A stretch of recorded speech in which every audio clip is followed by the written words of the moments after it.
Most filmmakers know what it's like to truly invest yourself into a film, a story, to subject yourself to borderline obsession in order to bring it to life.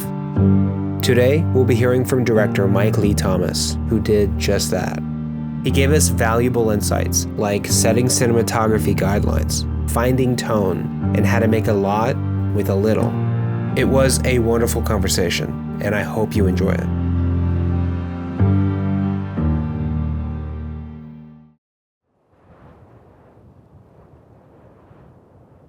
Hey, my name is Mike Lee Thomas, and I'm the director of the music film Skipping Down the Road for the artist The Dawdler. The track was written about the moments before a town is destroyed by an air raid. And the film is, I guess, a photographic dissection of that and the relationships between loved ones during the moments before a tragic event takes place. It's kind of like ordinary life occurring, and we as an audience are unaware that it'll be decimated any second now, but we feel that sense of tension.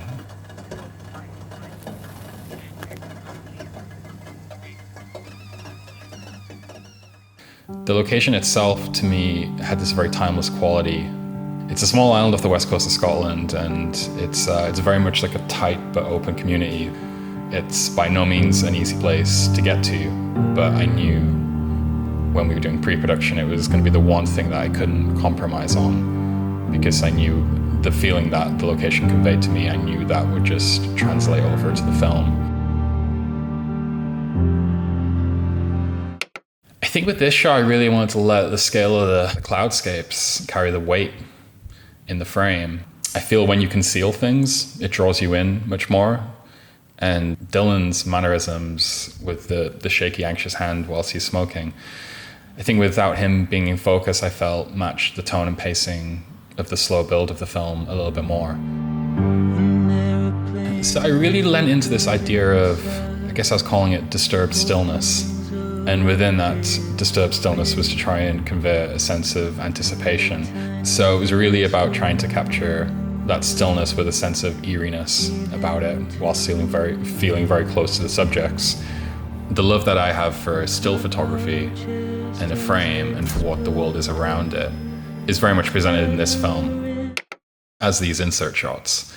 It's very much about trying to capture the emotion and feeling of the characters without seeing the characters. It's very much about trying to paint a timeless world. It's very much trying to bring the grit into the homes. Here it was very much we were able to play with texture and just sit and find peculiar angles. In the kitchen scenes specifically, we were able to kind of get quite messy, which is never the case on a commercial shoot. And I think just those like small details just say so much more about a person as well. I love the shot of Moira, who was a lady that we found on the island. She's 92 and she goes swimming in one of the quarries every day. And this was something that we found just on one of the days that we were shooting. And I loved that kind of just being reactive to things.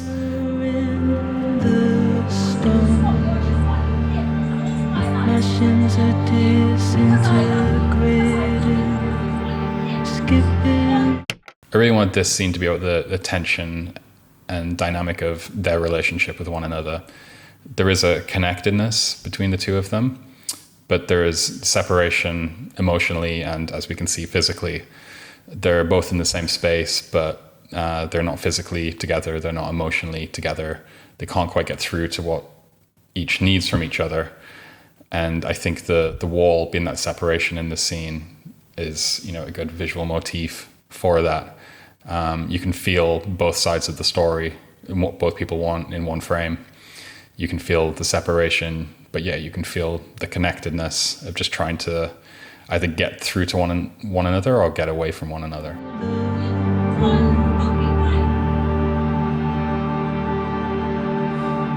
I think, throughout the film, I was exploring like little rituals with each of the characters, and the stubborn man in particular, I kind of wrote it in a way where it was very much about him not accepting what was going to come and trying to be in control of a situation that is spiraling out of control. That was a result of kind of creating an environment with Trevor Fox, who plays the character. And when we were in that set that we built, we allowed him to just kind of stumble around a little bit, and we found little moments.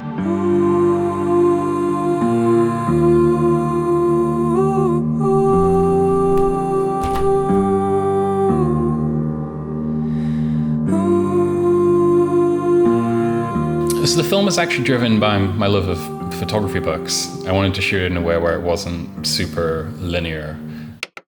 I kind of wanted each frame to almost be like a still frame from a book.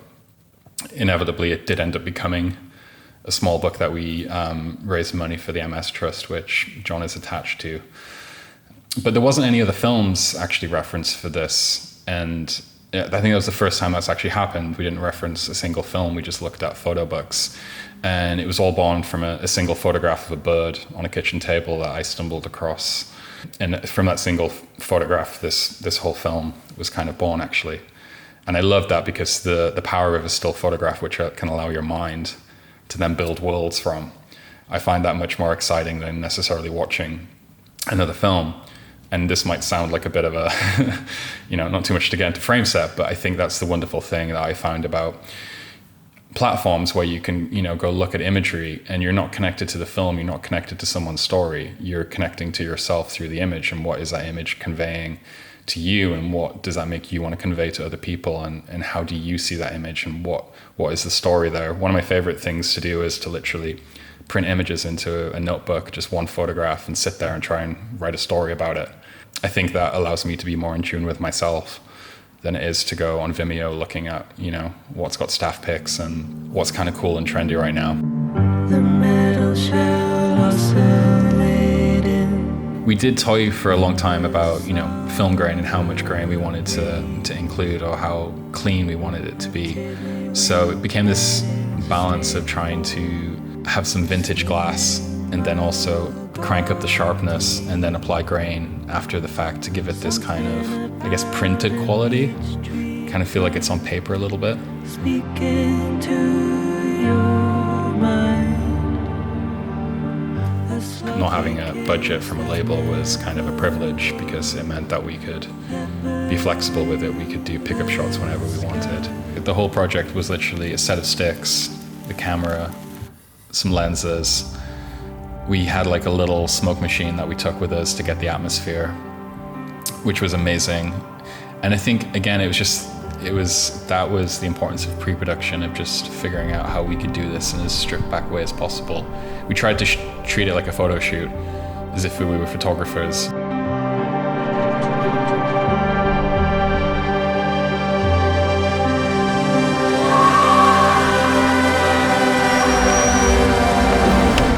This is the plane that's delivering the tragic moment in the film. The plan was to really kind of have it come as a surprise, ultimately. I didn't want to reveal too much throughout the film. And I think once you've seen the film and you look back, you see instances of the plane, you hear moments of the plane which aren't so obvious on the first pass. It was actually quite simple to do. Mock up a 3D plane, get some texture on it, some very soft lighting, appropriate motion blur, and then just spent absolutely ages rotoscoping hair, because it's still not perfect, but I think it goes so quick that it was one of those things you just had to get out the door, and it was like, just be done with it, no one's going to notice.